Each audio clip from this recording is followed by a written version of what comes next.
휴가 안 가세요? 네? 우울하니까 그냥 넘어갈게요. 이제 더워서 휴가를 가는 것도 좋은데 저는 남들이 안 할 때 휴가를 가는 게 더 좋다고 생각을 해요. 네, 그래서 더울 때는 한국에 에어컨 있는 데가 제일 시원한 것 같고 한 5월쯤 해외로 가는 게 낫지 않을까? 라고 생각을 합니다. 근데 이제 그렇게 되려면 돈하고 시간이 다 있어야 되잖아요. 제가 사업을 하는 이유는 그거라고 생각을 하는데 이번 시간의 주제가 비전이에요. 제가 생각하는 이 사업은 앞으로 이런 모습이고 제가 이 사업을 이런 이유 때문에 합니다 라는 얘기이기 때문에 들어보시고 제 비전이 여러분의 비전하고 동일할 수는 없습니다. 사실 사람은 다 느끼는 게 다르죠. 어떤 분은 이 사업의 비전을 이 안에서 너무 좋은 사람들과 함께하는 그 순간 때문이라고 생각하는 분들도 계세요. 그게 비전일 수도 있죠.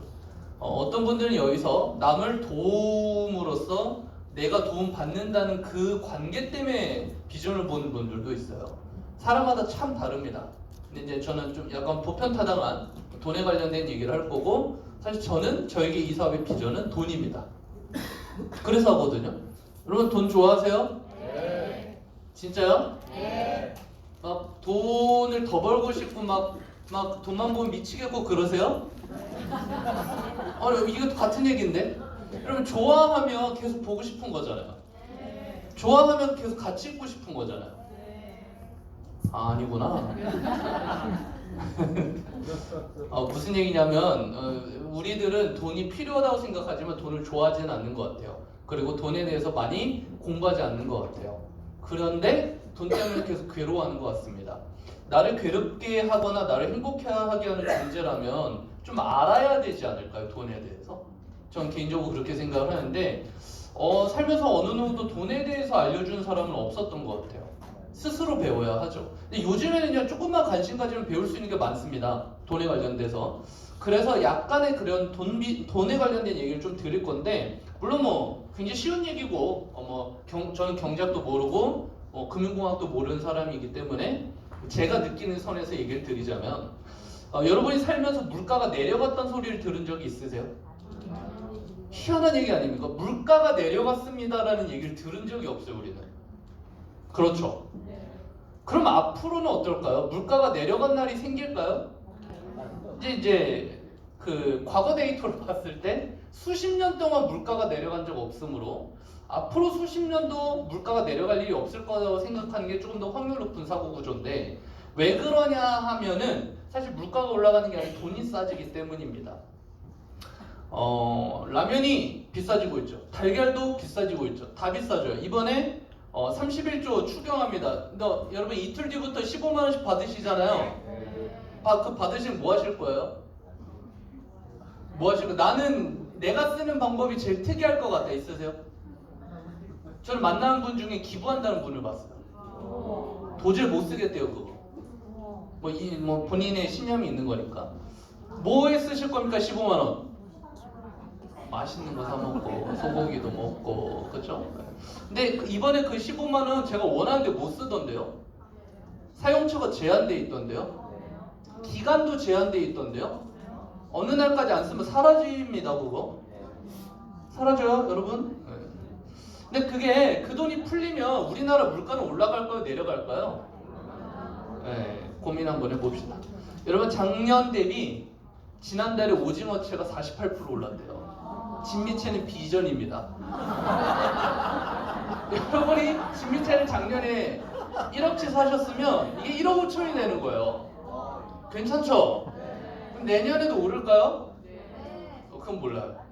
그건 모릅니다. 썩어요. 뭐 그럴 수도 있죠. 진미채가 내년에 오를지 안 오를지 제가 어떻게 알아요, 그렇죠? 보리쌀하고 마늘도 이만큼 올랐대요. 이건 뭐 주식할 게 아니라 마늘을 사놔야 되는 거죠. 마늘은 썩나요? 네. 안 되겠네. 보리쌀은 썩어요? 네. 그래요? 양념 소스는 안 썩지 않습니까? 썩어요 이것도. 그냥 요리 안 할 티가 나죠? 네. 이 친구들이 왜 오르냐 이거는 중요하지 않은데 우리는 살면서 계속 이 아이들이 계속 조금씩 오르는 걸 봤어요. 그래 이게 몇 월 달이지? 지난달이니까 6월? 아니면 뭐 6월 정도 통계일 건데 작년 6월 대비 오른 아이들이 이 친구들인데 작년 7월 대비 오르는 거 보면 또 다른 아이들이 올라 있겠죠.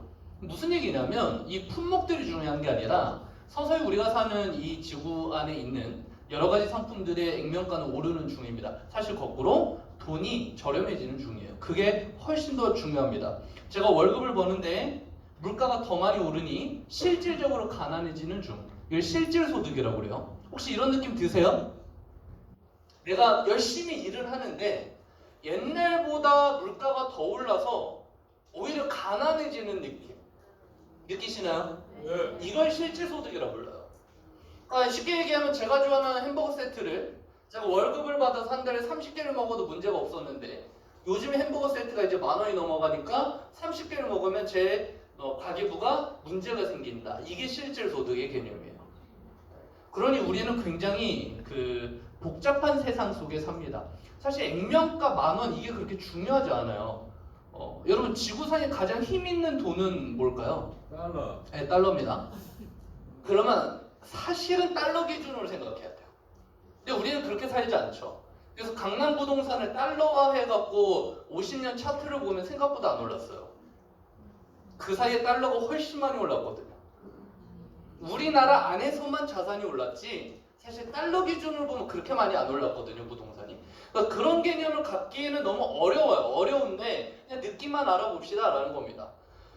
그래서 부자들은 계속 거부자가 되고 있습니다. 나쁜 놈들이죠? 여러분 부자들 나쁜 사람들 아니에요?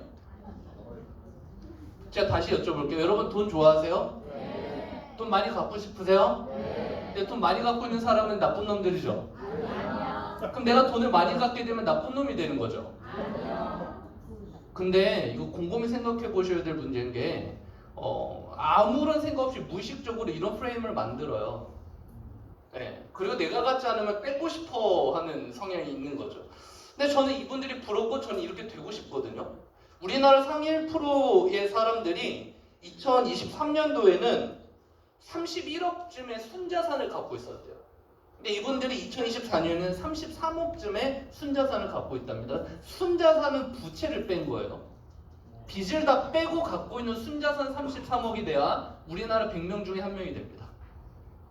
우리나라 1000명 중에 한 명이 되려면 재작년에는 75억이 있으면 됐었는데 이제는 87억이 필요해요. 순자산. 근데 이분들은 이 11억을 1년 동안 월급으로 올렸을까요? 자산으로 올렸을까요? 자산일 확률이 90%. 월급으로 이만큼 올릴 수 있지 않는 영역이죠. 11억이니까.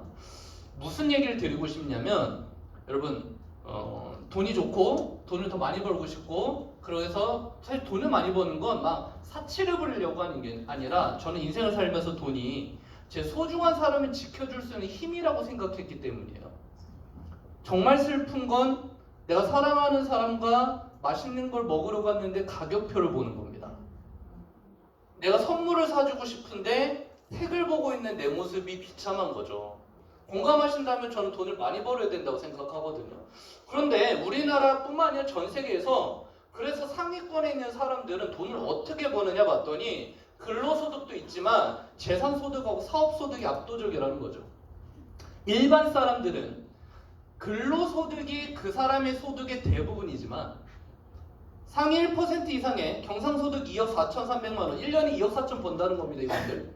이래야 우리나라 1% 안에 들어가는데 이분들의 소득의 반 정도만 근로소득이에요.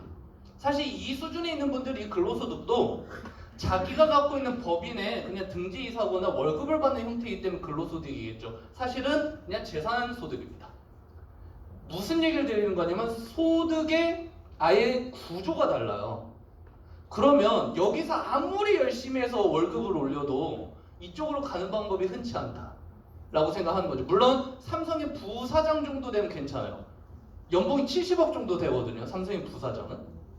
그러면 여러분 직장을 들어가서 삼성의 부사장을 목표로 한다면 사업 안 하셔도 괜찮습니다. 우리나라의 1%가 아니라 0.1%까지도 들어갈 수 있어요. 그럼 우선 삼성에 들어가야죠. 네. 거기부터 험난하지 않습니까? 삼성이 저를 안 뽑아주니까. 그냥 삼성을 들어갔어요. 그럼 거기서 부사장이 될 확률은 얼마일까요? 대충 보니까 10,000명 중에 1명 정도라고 하더라고요. 10,000명 중에 1명. 그러면 퍼센테이지로 0.01%예요. 그럼 삼성에 들어간 사람 중에 10,000명 중에 1명이거든요. 부사장이. 그게 쉬울까? 사업을 해서 이 소득을 받는 게 쉬울까? 전 이게 쉽다고 생각해요.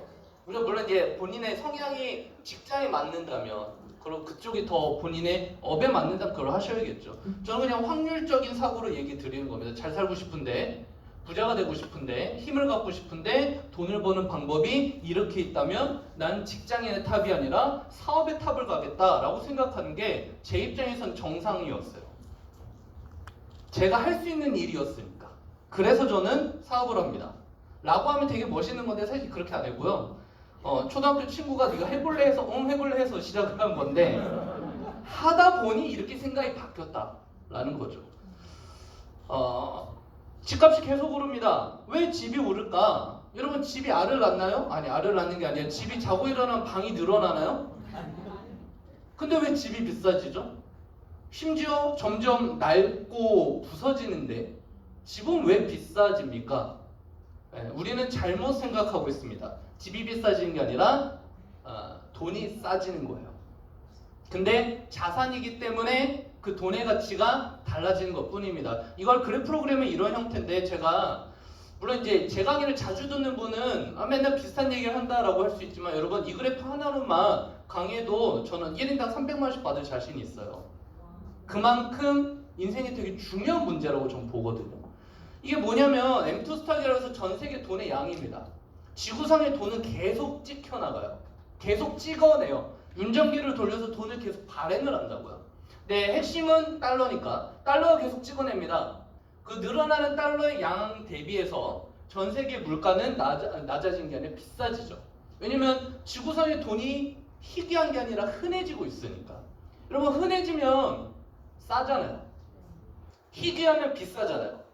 돈을 계속 찍어내면 돈이 흔해지는 거죠. 그러니까 돈이 싸지는 거예요. 근데 부동산 더 안 늘어나죠. 희귀하잖아요. 물론 지방에 가면 미분양 아파트가 엄청 많대. 그거 말고 너무 재밌는 거 알려드릴까요? 여러분 로또 당첨되면 거의 100에 90은 뭐라고 하냐면 강남 아파트를 살래요 이래요. 지방에 계신데도. 왜 그렇습니까? 왜 강남 집을 사요? 왜 강남 집을 사신다고 얘기하죠? 로또 되면? 왜 울릉도에 있는 아파트는 안 사세요? 울릉도 아파트가 있는지 잘 모르겠는데 왜? 희귀해서예요 그거. 희귀하니까 가치가 있다고요. 그래서 돈을 계속 찍어내는 대로 소비자 물가지수도 비슷하게 비례해서 올라가고 전 세계 주식도 비슷하게 올라가고 부동산도 비슷하게 올라가는데 월급만 안 올라요. 전 세계 직장인 월급의 평균 상승률은 20년 동안 97%인데 자산의 상승률은 340%였습니다. 그러니 똑같은 시기에 월급을 받는 사람이 월급이 2배 늘어나는 동안 집이나 금이나 자산을 갖고 있던 사람은 3배 반이 늘어났기 때문에 힘들어진다고. 이 개념을 우리는 알아요 사실. 왜 알고 있냐면 신당동 떡볶이 할머니께서 열심히 떡볶이를 팔다가 부자가 됐대요. 어떻게 하셨을까? 정말 맛있는 걸까? 떡볶이를 먹다 기절을 하나? 그럴 수 있는데 어떻게 부자가 되냐면요. 열심히 떡볶이 팔다가 월세 내다 보니까 짜증내는 거예요. 할머니가. 내가 돈을 내가 버는데 집주인이 계속 월세를 가져가니까. 그래서 건물을 사버립니다. 내 가게에서 장사하자. 그 월세가 사라지죠? 관리비만 나가잖아요? 그런데 월세를 줄여서 부자 된 게 아니라 그 건물 가치가 올라요. 물론 그 다음에 그걸 갖고 사업을 하면 좀 다른 얘기인데 대부분 장사로 부자 되신 분들은 1호점, 2호점을 늘려서도 부자 되지만 건물을 사서 부자가 되셨습니다. 왜요? 자산을 갖고 있으니까 돈이 계속 찍혀나는 거에 반비례로 자산이 올랐으니까. 그러면 이번 시간 끝나자마자 빨리 이제 부동산 사러 가야겠죠. 부동산 사러 가려고 했더니 대출을 막아놨네 이번에. 내가 사고 싶은데 못 사요. 현금이 훨씬 필요해요. 물론 뭐 몇 년 뒤에도 그럴진 모르지만 어쨌든 자산을 취득하지 않으면 이 인플레이션 속에서 가난해집니다. 강제로. 그러니까 우리는 지금 뭐랑 싸우는 거냐면 태어나는 순간, 응애하는 순간 돈이 6%씩 싸지는 세상이거든요. 현재. 이게 10년에 2배가 되는 구조예요. 연 6% 정도는 현금으로 들고 있으면 사라집니다. 여러분이 1억을 통장에 넣고 계시면 매년 600만 원씩 사라져요. 기분이 어떠세요? 600만 원 벌어도 시원찮은데 1억을 들고 있는데 600만 원씩 사라진대요. 왜 그렇죠? 10년 뒤에 1억은 지금의 5천만 원 정도의 가치밖에 안 되니까. 네, 이 속에서 우리는 살고 있어요. 이걸 막을 수도 없고 가속화되면 가속화되지 저속화되지는 않는 상태입니다. 근데 안 알려주죠, 이런 거 잘. 네, 그리고 내 월급이 1년에 6%씩 늘면 상관없습니다. 여러분 수입은 1년에 6% 이상씩 늘고 있나요? 그렇다면 이게 별 의미가 없어요. 왜냐면 늘 비슷한 정도의 구매를 할 수 있거든요. 근데 그렇지 않다면 점점 힘들다라는 걸 느끼게 돼서, 그래서 맞벌이를 하고, 그래서 아이들이 알바를 해야 되고 빨리빨리 사회에 진출해야 되는 세상, 그리고 직업을 2-3개씩 가져야 되는 세상이 옵니다. 그럼 너무 살기 힘들죠. 현대사회 너무 팍팍하고. 그럼 조선시대는 안 이랬을까요? 조선시대는 인플레이션이 없었을까요? 물론 제가 자료를 안 가져왔는데, 그러면 다산 정약용 선생님 아세요? 다산 정약용 선생님께서 아내인가 아들인가한테 쓴 편지가 있어요. 그게 찾아보시면 나오는데, 그때 거기 무슨 문구가 있냐면 수단 방법 가리지 않고 한양에 집을 사라, 이렇게 나와 있습니다. 대단하죠? 여러분 조선시대에도 서울집은 사는 게 어려운 거였어요. 그리고 거기는 가치가 오르는 곳이었어요. 그게 바뀌지 않습니다. 재밌는 얘기죠. 못 믿겠어요. 그래서 제가 맨날 가져온 압구정 현대아파트 있죠? 네. 분양받을 때 48평에 2,700만 원. 48평 아파트 2,700만 원. 싼 거예요? 비싼 거예요? 싼 거예요? 비싼 거예요? 이제 제 강의를 많이 들어보신 분들 이제 답변 잘 안 하실 건데, 싸다 비싸다는 상대적인 겁니다. 여러분 여기는 추운가요? 더운가요? 적당해요? 제가 원하는 답변은 아니었는데, 춥다 덥다도요 상대적인 거예요. 밖에가 굉장히 춥다면 얘가 따뜻할 수 있고, 밖에가 굉장히 덥다면 상대적으로 얘가 추울 수 있죠.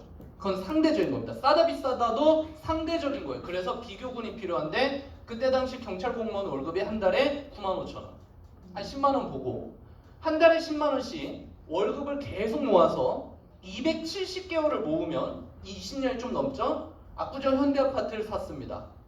싸요? 비싸요? 그죠?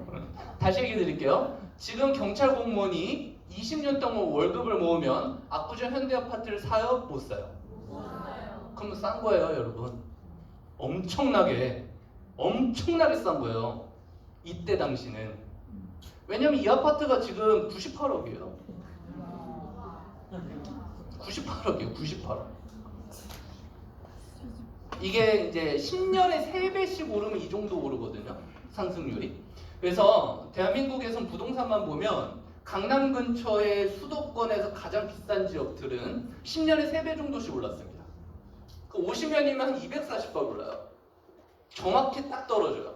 그리고 경기도 수도권, 경기도 전체는 아니고 수도권은 10년에 한 2배 정도, 이게 딱 인플레이션 정도 오르죠. 지방은 전 잘 모르겠습니다. 지방은 다 조금씩 달라서. 아니, 압구정 현대아파트만 이런 거 아닙니까? 사실 그렇지 않아요. 여러분 이제는 이거 안 알려드리려고. 여러분이 다 조사해보세요. 아니 실제로 내가 알아봐야지. 이것만 보면 조작된 거 아니에요? 뭐 숫자 이거 98억 진짜. 근데 네이버 부동산이 실거래가라고 찍힌 거니까 실제 이 가격에 거래가 됐다는 얘기잖아요. 심지어 부동산은 한 달 전 거래를 신고해요. 그 좀 느린 거예요. 느린 거. 지금 강남은 평당 1억이 아니라 이제 3억을 향해 가고 있죠. 평당. 정상입니까? 정상도 아니고 비정상도 아닙니다. 그리고 대한민국의 소득 수준하고 비슷한 다른 선진국들의 수도에 비하면 지금 아직도 싸요, 한국은. 왜냐면 전쟁 리스크가 아직도 있는 나라라서 부동산이 또 싸요. 근데 우리가 느끼기에 비싸니까 힘든 거지. 그리고 좀 서글픈 얘기인데 지금 20, 30대 분들 정상적인 방법으로 수도권에 집 사는 방법이 다 막혔습니다.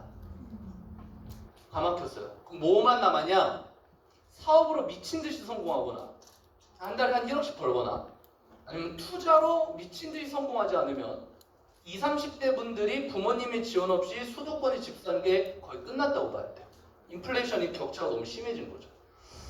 그래서 이번에 전세를 없애겠다고 하는 게 이번 정부의 방침인데 여러분 전세가 없어지면 좋은 건가요? 전세 제도는 이런 거예요. 집주인한테 뭉텅이로 돈을 주고 약간 공짜로 집에 들어가게 거예요. 사금융이거든요, 전세는. 그리고 저 나갈 때 그 뭉텅이로 준 돈을 다시 주세요 이거잖아요, 전세가. 그럼 이제 집주인은 그걸 잘 모셔갖고 알뜰살뜰 해갖고 다시 주셔야 되고, 이 전세 제도가 전 세계에 200개 국가 중에 2곳인가밖에 없대요. 그러니까 되게 특이한 구조예요. 근데 이 전세를 없애겠다고 하고 있는데 어쨌든 뭐 없애질지 안 없애질지 모르겠지만 월세를 늘리는 방향으로 가고 있습니다. 그럼 월세가 오를까요, 떨어질까요? 이 상황이 올라가요. 왜냐면 월세는 그냥 물가랑 연동되거든요. 그래서 여러분 월세는 아직도 대한민국 월세는 굉장히 저렴한 형태예요. 굉장히 저렴한 형태예요. 런던 같은 경우는 한 평짜리 방이 300만 원 월세 정도 받거든요. 일상생활이 불가능한 정도인데 서울은 아직도 월세가 좀 싼 편이지만 이제는 그냥 괜찮은 원룸은 100만 원이 다 넘어갑니다. 그러니까 우리 아이가 서울의 인서울대학교에 붙었어요. 이제 하숙 요즘 없죠 사실은. 이거를 용어를 좀 바꿔서 쉐어하우스라는 이름으로 옛날 하숙하고 똑같아요. 그렇게 하거나 아니면 이제 월세를 살아야 되는데 구하러 가면 좀 내 눈에 들어오는 괜찮은 방은 다 100만 원입니다. 관리비 포함하면 120, 130 나가죠. 근데 아직도 싸다고요, 월세가. 그리고 이 월세는 물가랑 연동돼서 더 오를 예정입니다. 지금도 오르고 있고요. 네.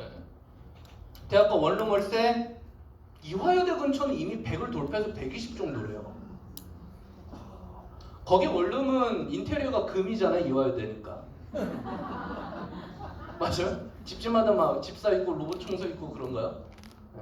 자리 때문에 그렇죠. 그래서 이것도 굉장히 고민해. 이제 렌트비로 내 월급의 한 3분의 1에서 반 정도는 사라지는 세상을 우리는 마주하고 있습니다. 근데 돈은 계속 찍어요. 1차 추경이 됐고 2차 추경, 3차 추경 더 할 것 같은데 이번 정부의 방향은 돈을 더 풀고 세금을 더 많이 가져가자기 때문에 계속 나올 겁니다. 여러분 이거 받는 거 좋아하지 마세요.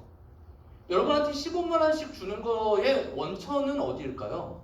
그 돈은 어디서 나오는 걸까요? 정확히 얘기하면 우리 아이들이 미래에 낼 세금입니다. 그걸 끌어와서 먼저 주는 거예요. 아니 근데 국가는 원래 그렇게 운영을 해요. 그걸 이제 채권, 국채 뭐 여러 가지 금융의 기술을 섞어서 좀 안 그렇게 보일 뿐이지 그냥 원천은 그거예요. 앞으로 우리 아이들이 낼 세금을 담보로 빌려온 돈을 주는 겁니다. 그렇게 운영을 하고 있어요. 그래서 여러분 이거 받는다고 좋아하시면 그렇게 기쁜 일은 아니라고 좀 보는데 물론 들어오면 좋지. 15만 원 이걸로 뭐하지? 뭐하지? 소고기를 먹을까? 네, 뭐 이럴 수 있지만 여러분 우리 코로나 때 이거 다 겪어봤잖아요. 네. 그 코로나 이후로 물가가 엄청 상승한 것도 겪어봤잖아요. 이번에도 겪을 거잖아요.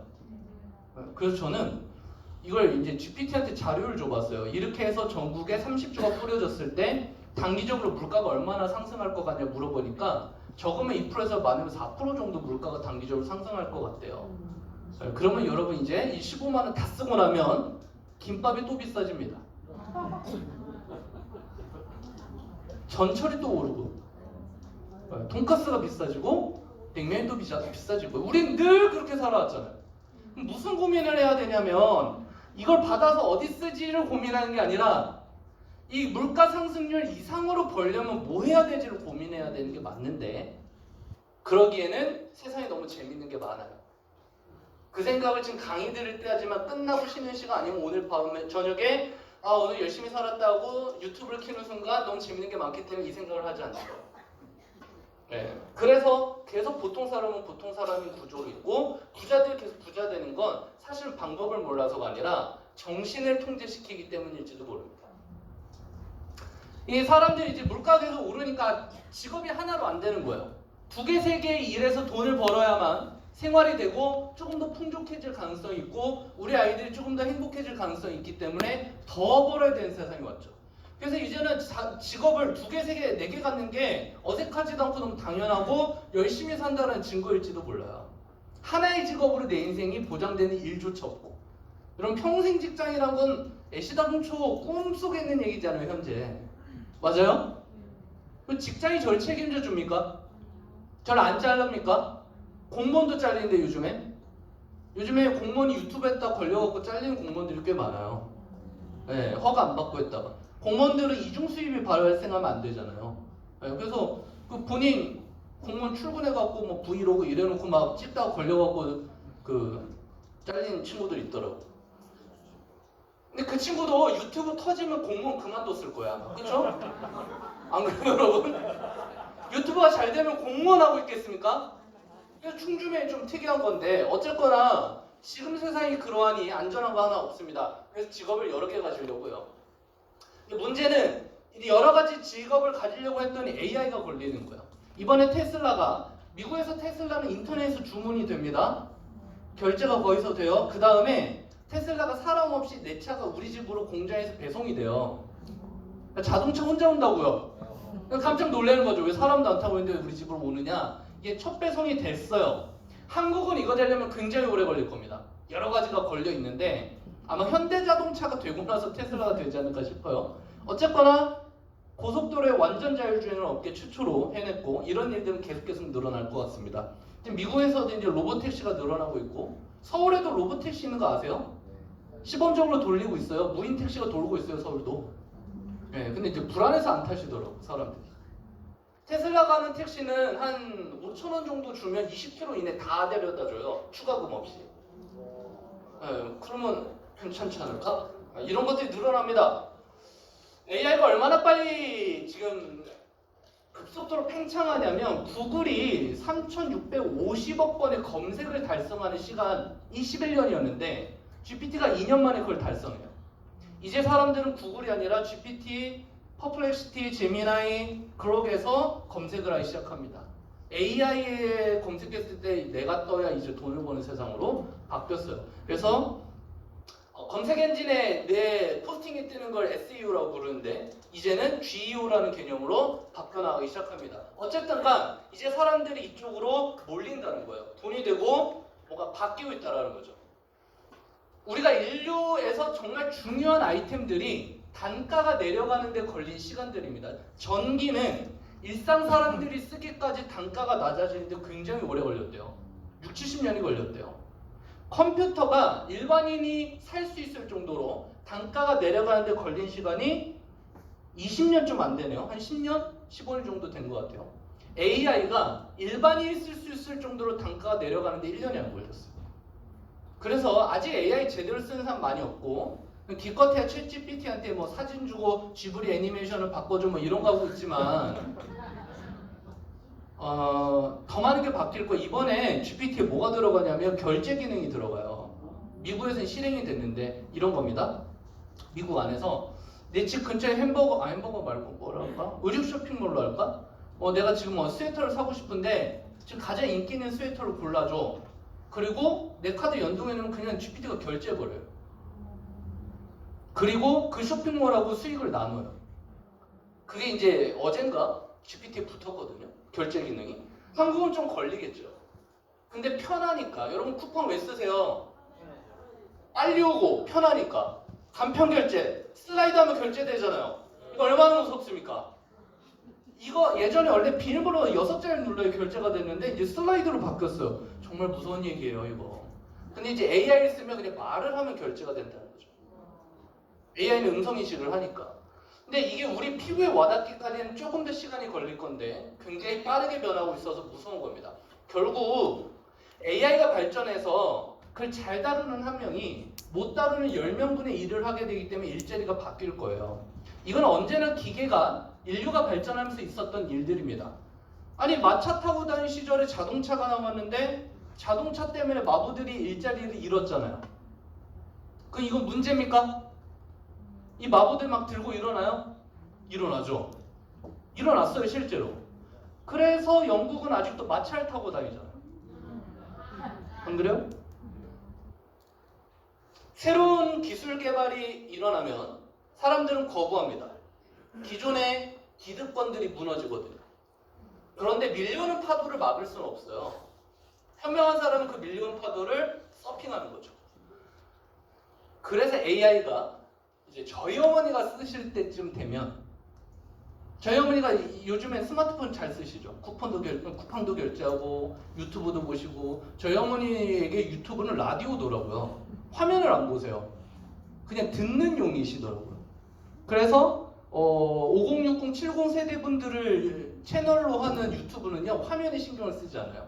음성에만 신경 씁니다. 라디오 형태로 하는 그게 수입이 되니까.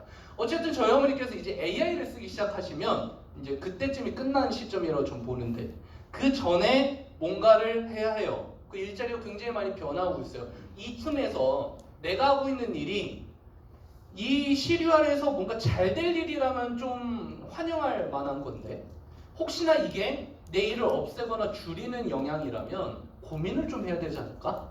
라는 거죠. 저는 대학교가 사범대입니다. 졸업하면 수학 선생님 할 예정이었어요. 여러분 AI가 선생님을 대체를 할까요? 못할까요? 할 수 있을까요? 없을까요? 스승과 제자의 정과 그 보람과 가르침과 그 이런 거 있잖아요. 그 대체 못하지 않을까? 라고 생각하기엔 이미 시대가 너무 많이 변했죠. 아이들은 유튜브에서 혼자 공부하는 시대가 됐습니다. 충분히 가능해졌어요. AI랑 하면 여러분 그 챗GPT한테 음성 모드로 바꾼 다음에 나 영어 레벨 테스트 해줘 라고 영어로 얘기하면 10분 동안 레벨 테스트를 해주거든요. 대화를 하면서. 그리고 내 영어에 어떤 문제가 있는지 조목조목 얘기를 해줍니다. 그런 프롬프트는 굉장히 간단해요. 이걸 응용해서 사업하는 분들도 많은데 지금 이 상황에서 굉장히 많은 변화들이 있을 것 같습니다. 그래서 저는 직업을 고민하면 안 되고 지금 돈을 버는 구조에 대한 고민을 해야 되는 시기라고 봐요. 왜냐면 직업은 계속 바뀔 건데 세상이 변하면서 근데 돈을 버는 구조는 정해져 있어요. 직장에서 벌 거냐, 자영업을 할 거냐, 사업을 할 거냐, 투자를 할 거냐. 돈 버는 방법 이거 4개밖에 없습니다. 여러분 직장, 자영업, 사업, 투자 외에 돈 버는 방법 뭐가 있을까요? 찾으시면 빨리 얘기해 주세요. 제가 17년 동안 못 찾았거든요.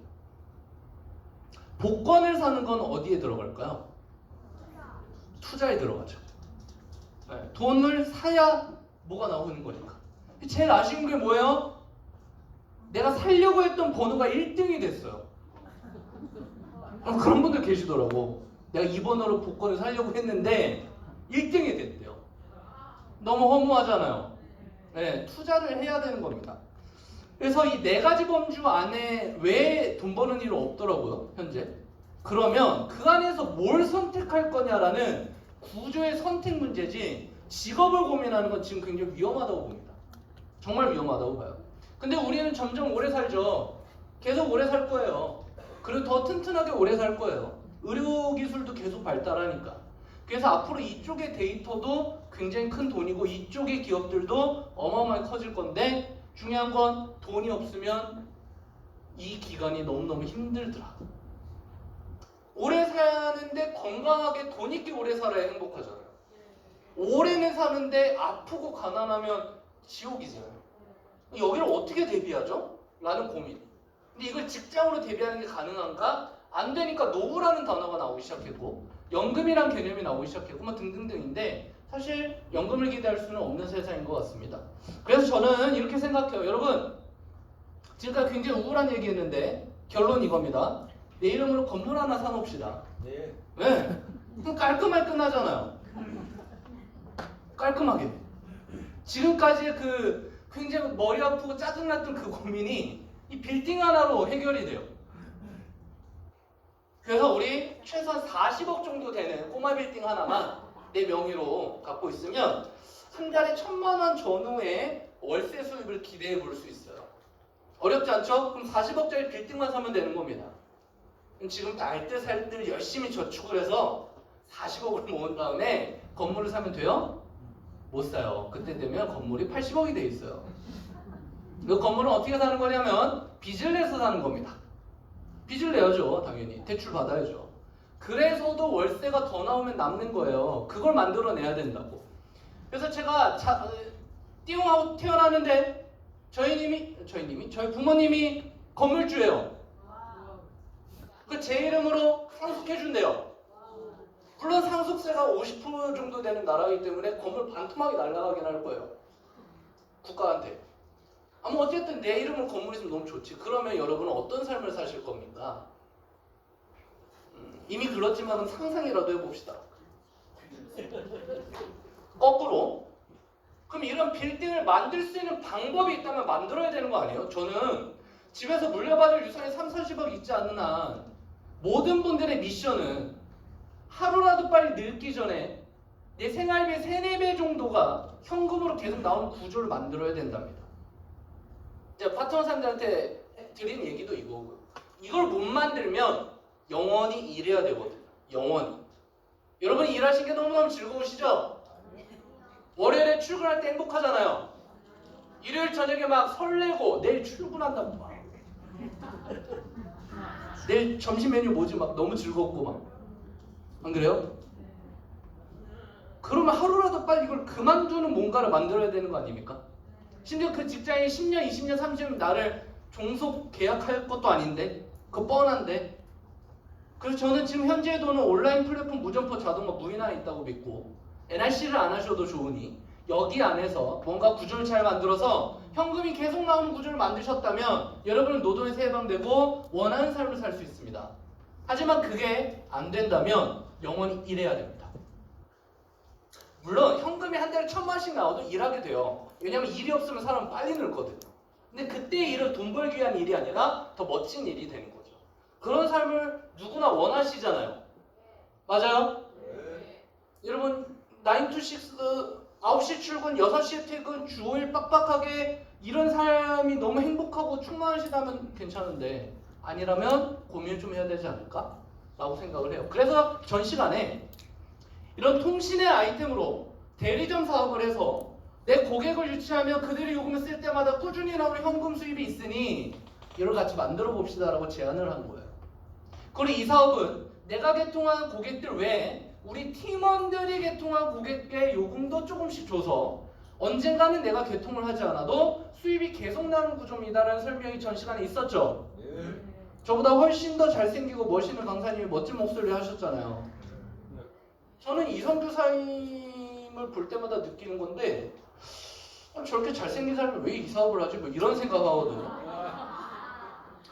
이게 남성분들은 잘생기거나 돈이 많거나 둘 중에 하나를 해야 되더라고요. 안 그래요? 여성분들한테 한번 여쭤봅시다.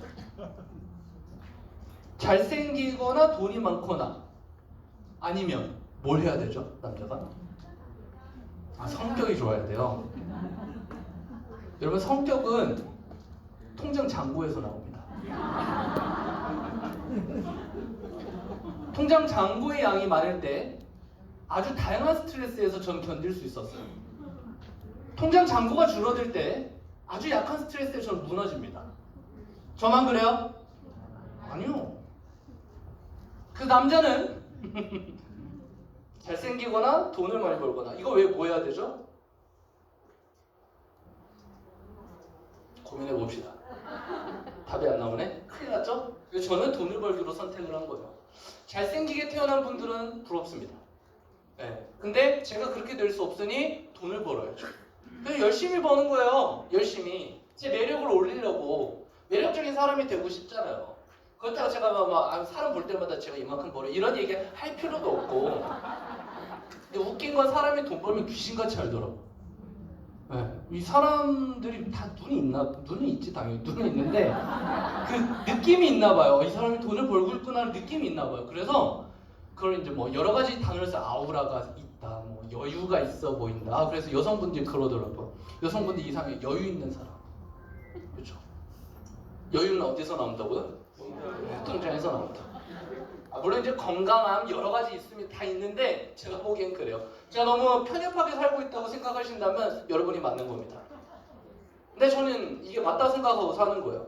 그래서 이 아이템을 왜 하냐면 어차피 시간 들여서 일할 건데 이 아이템이 좋은 점이 한 번 연결하면 돈이 계속 나오는 구조더라고요. 그게 참 좋더라고요.